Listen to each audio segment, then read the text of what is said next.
琴日都已經講咗美科技股咧，真係唔掂得咁樣樣。但係因為今日我仲想補充啲嘢咁樣。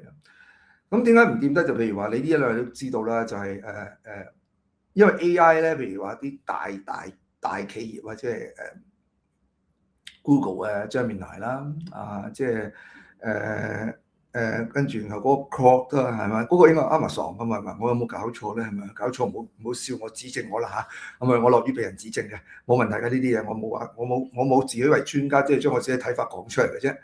咁 Claude 最近又出咗個版本叫咩唔知咩 Claude 幾多零 security，OK？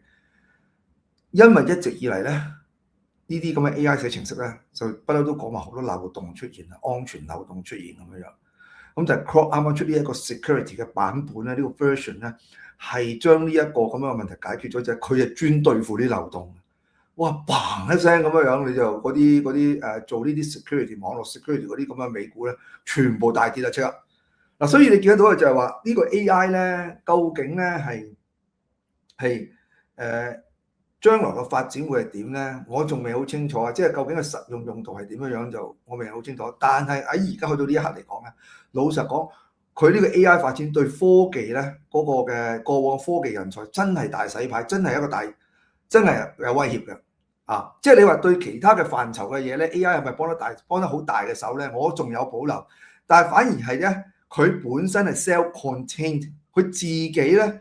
係自圓其説啊！自己係摧毀自己個產業㗎啊！因為咧，老實講真係而家咧用 AI 寫程式咧，我都係用 AI 寫程式嘅，但係我就唔係用嗰啲即係話完全唔理咁樣寫，我唔係㗎，我係逐個 file 去問 AI 嘅，我係咁樣，即係我係唔會完全唔理嗰個 file 點樣行嘅，我唔係㗎，我行咗之後發覺唔對路，我就抽翻嗰個 file 問佢呢一度程式好似有啲問題，跟住同我改咁樣，即係我自己要 keep 住自己要知道究竟發生乜事嘅，因為如果問題有問題咧，我都唔知邊度抄嗰個位嘛，係嘛？因為其實大家都知道咧，你所謂個 white coding 咧其實你唔可以原始你就知佢，如果你出咩問題，或者你根本唔知道啲咩要求嘅咁樣，你行落去個顧客點樣你唔識搞嘅完全。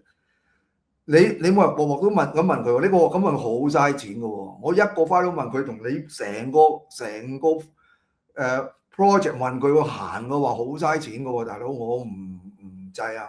你都知我慳家㗎啦，咁所以變咗我覺得，所以都係嗰句知識係能夠令到你省卻好多成本嘅。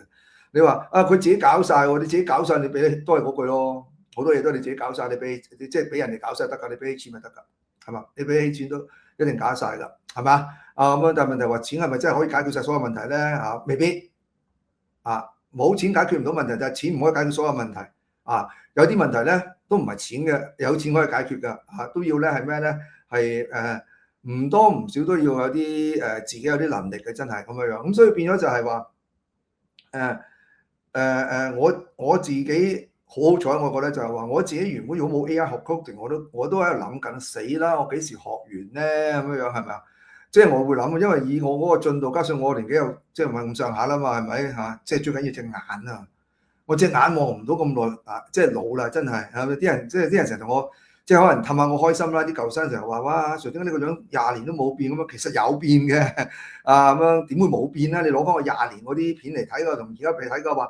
真係梗係老咗啦，點會冇老到啦咁樣但係我自己最覺得自己老嘅嘢就係隻眼咯，眼力真係唔係咁高啦。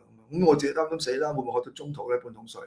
但係而家有 AI 真係唔使，即係幫咗我好多咯，令到佢係完善咗我嗰個能力咯，真係但係我又唔可以冇嗰個原本嗰個 coding 嘅能力喎，原本冇㗎，連喎，真係會俾佢蝦㗎喎，即係一樣會俾 AI 蝦，即係俾你俾嗰個提供 AI 服務嗰個企業蝦啫嘛，係咪咁狂收你錢咯？係咪？喂，咁樣搞法嗰筆錢唔係辦法㗎，因為你如果做個網站要好細緻啦，你唔可以咁樣俾佢咁樣搞，哇！你收到啲天價㗎，我記得譬如話好記得㗎，我記得寫 Android app 用最新嘅 Kotlin 嗰個方法寫好快就已經700幾蚊一日玩完啦，哇！咁你諗下一日700幾蚊，咁如果我寫1個月嘅話，我咪用幾多錢啊？我咪幾萬，係咪先？咁樣好金㗎喎，係嘛？真係咁，所以變咗咧係即係你都係要自己學嘅，即係有啲嘢喂自己明嘅，根本其實好簡單，你自己解決得到，你做乜要揾佢咧？佢同你收，即係都係狂收你錢嘅，好少，你都攞嚟命。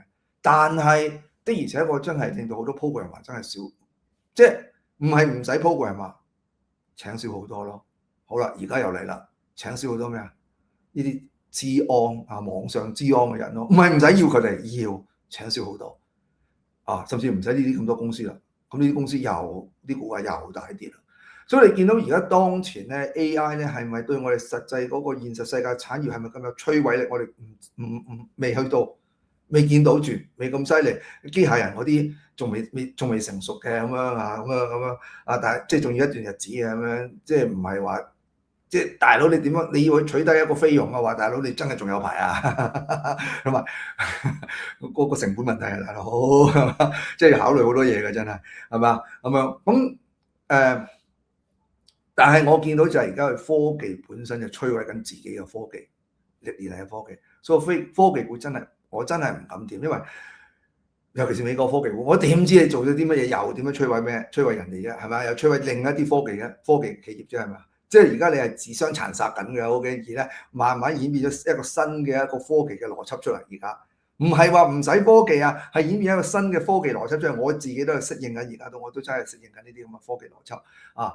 而最重要就係話，我成日都強調就係話，你唔好指意話啲咩 Y coding，大佬啊，錢啊，成本啊，你係咁要玩下，等係得啦。你真係做出嚟去同個 client side 接觸嘅話，你係咪真係玩下嗰個嚿錢就可以做到嗰個網站出去？等係唔係啦，係咪先？好貴㗎，你試下真係，你試下寫個 app 啊，叫佢寫個 mobile app 用最新嘅程式方法寫啊，咁啊，你睇下收你幾錢，你就知道啦。啊咁啊，你唔好咁樣求整個網頁，整個網頁一頁咁樣嘅，等係得啦。跟住我想，跟住擺上個網擺上去嗰個virtual 係咪啊？嗰個幫你知 virtual 咧，即係嗰個即係可以自動幫你透過 GitHub 上個網即係幫你 deploy for production 啊。我記得 virtual 嘛，係咪 VERCL 啊嘛？我冇讀錯啊。你知嗰個啊？嗰個其實本身係用緊Google 嗰啲嘅serverless 嘅 services 嚟嘅嗰啲咧係咁樣嘅。你有有人幫，即係有人撳你個網站，佢就收錢嘅，就唔係長喺度等緊人哋 HTTP call 嘅，你 HTTP call 先啟動嘅，咁啊，所以開頭就唔係收你貴，但係你一多人 call 你咧，就應該要用翻正常嘅 server， 唔要 serverless 嘅服務㗎啦。你就知死啦，嗰個 virtual 收你就知道好 Q 貴㗎，真係。你同我講話識喎，但係成本咧，因為而家我知道最典型嘅 Y coding 就係你寫完程式，跟住擺上 key， 跟住駁個 virtual 幫你上嘛。我知，你知唔知道？